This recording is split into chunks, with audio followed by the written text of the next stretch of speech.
So we're getting ready to look at domain of composed functions. Um, we're going to look at this domain range. We have to kind of look at this one step at a time. So if I have these two functions, f of x equals 1 over x, and g of x equals 2x minus 8, the domain and range of each of these functions are not hard to do. In fact, if I have to do domain and range of complex functions, sometimes, many times actually, I will decompose them into their pieces and do this to find the domain and range of the entire thing. That's what we're looking for. We're looking for the domain of f of g of x.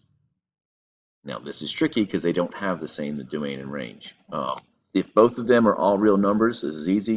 If you have all real numbers as a range and a domain for both functions, the domain range is going to stay the same. Anytime you have any restrictions, that is when the domain is not going to stay the same. And you have to think about how things are happening. So we're going to first see how values travel between the functions.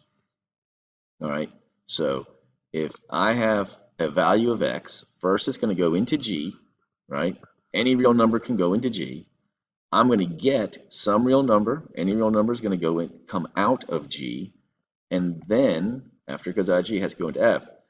Then it has to go into this restricted zone and then come out to these. So I know right away that I cannot get 0 as an answer because 0 is outside of the range of 1 over x. I also know that I cannot let g give me 0 because 0 cannot go into the bottom of a fraction. So I have to find a way to shrink my range so that it will not, so it'll fit. Oh, let's make this a little bit bigger. So that it can go into the domain, right? But in order to shrink my range, I'm going to have to shrink my domain. That's something smaller. So that it will give me a range, right, that fits inside that domain.